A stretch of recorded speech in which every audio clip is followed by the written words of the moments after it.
This is where Britain's top commentators speak out on controversial issues without the fear of the cancel culture sweeping the rest of the media.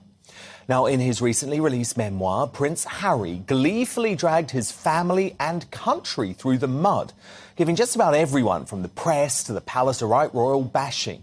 When Prince Harry dropped his memoir Spare, he promised his truth. And boy, did he deliver, at least in terms of sheer drama. The book was full of family grievances, childhood traumas, and unfiltered digs at just about everyone who ever crossed his path. His father, his brother, Camilla, even old teachers and school staff didn't escape unscathed. But one of the more surprising wounds came from his comments about Paul Burrell, the former butler to Princess Diana. For years, Burrell wasn't just a butler. He was Diana's confidant, her shoulder to cry on, the man she reportedly called her rock. He was part of Harry's life growing up, a familiar and loyal figure who claimed to devote his life to protecting Diana's memory. So when Harry reduced him to the butler in Spare, avoiding even mentioning his name while painting him in a shady light, it stung. Burrell admitted he broke down in tears after reading it. Imagine that.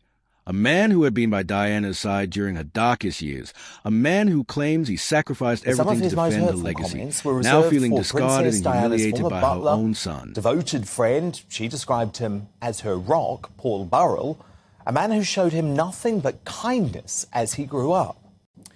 Now, even though Paul has some sympathy for Harry, revealing how even as a young child, the so-called spare was made to feel less important than his older brother William, by being given a fewer sausages with his breakfast, the savage jibes have still cut him deep and reduced him to tears. So now, in a UK TV exclusive, hot on the heels of Jeremy Clarkson's forced apology to Meghan for his hurtful comments, Paul is speaking out, and he joins us live now from the US. So, Paul, look, so much to unpack after the past week, but can you first talk to me about what it was like to hear Harry talking about you in Spare, which is now the fastest-selling autobiography of all time, in such unsavoury terms? Well, Dan, I'm saddened and disappointed that Harry couldn't even mention my name. He called me the butler. And even my family, my boys who grew up with William and Harry in the nursery, said to me, "Dad, why did he do that? Why would he do that when he sacrificed?" He actually moans and groans about people sacrificing him on a PR altar. He's just done the same to his family and his friends, and including myself. I'm just a victim of his book now. I loved his mother very much, and I'm devoted to her memory and devoted to the memory of our late Queen. Harry knows that. Harry knows me. Harry knows he's grown up with me. If he had something to say to me, why couldn't he have called me and told me that he wasn't happy with me? Why did he have to put it in a book? I just don't understand his tactics. I know how he feels. I know because I was there. But this public humiliation of his family is not the answer. No. He wants to get his truth out there. I got my truth out there, Harry, in my book, which, if you had read it, you said it was a tell-all but told nothing. So are you contradicting yourself? And actually, what it was a devoted story, which came on the back of my trial. I was accused of stealing items from the estate of Diana, Princess of Wales. I didn't have the chance to have a defence because the prosecution went first for 2 weeks, and then the Queen intervened and stopped the trial. And so I was left bankrupt, penniless, couldn't pay my mortgage. My wife pawned her jewellery to feed our children. We cashed in our children's life insurance policies so that we could survive. So what would any other father and husband do to help his family? I did. I wrote my defence. So why does this story hit harder than the endless headlines about Harry and Meghan? Because it's not just about media strategy or royal politics. It's about the people who knew Diana best, people like Burrell, saying Harry is betraying not just his family, but his mother's memory. That accusation cuts right to the core of Harry's brand. His entire public image rests on being Diana's son, carrying her torch, finishing her work. Yeah, and it should be said, though, that in the intervening years since, you have remained the most loyal supporter of Princess Diana on earth. You always stand up for the memory of the people's princess, and actually Harry should be thanking you for that, because actually within the royal family, as you know, they have tried to move on from the memory of Diana, and you have never allowed that to happen. But what do you make of the fact, Paul, that he talks so much, Harry, about compassion and how you need to lift people up, but actually this book just tears people down? You know, whether it be the matron who was really ugly, he claims, at his school, his own brother, his stepmother, Camilla. He's actually showing a really vile and nasty side to his character, and it's anything but compassionate, I would argue. When he advocates mental health issues, he's spinning all of this rubbish and telling people how bad they are. How do you think they feel? How do you think Pat at his school feels, being called greasy and fat? How does her family feel? How does my family feel? How do my boys feel? How does William feel? How does William's children feel about their uncle telling stories about their mum? So, Harry, you can't do this. You can't have everything your way.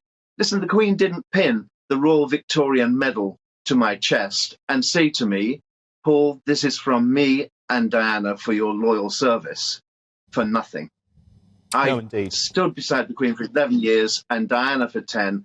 I'm remained devoted to them. I'm very saddened by Harry's actions. I'm saddened by the path he's taking. He should actually stop. His mother would say, shh, Harry, be quiet. I was going to ask you about that many times. I was going to ask you about that, Paul, because in one of the US TV interviews, Harry did actually invoke the memory of his mother and tried to suggest that she would understand what he was doing with his attacks on William. But everything that I've ever read and learnt about Diana through speaking to people who knew her was that she was absolutely committed to her boys remaining rock solid and always there for each other. And she understood that Harry needed to provide support for William. So you actually knew her, you saw all of this. Surely she would be disappointed by the way that Harry has attacked her son, her eldest son, on an international scale in the most grotesque and vicious of ways. She'd be devastated. Harry's wrong. Harry's viewing this through the eyes of an 11-year-old boy whose heart broke when his mother died.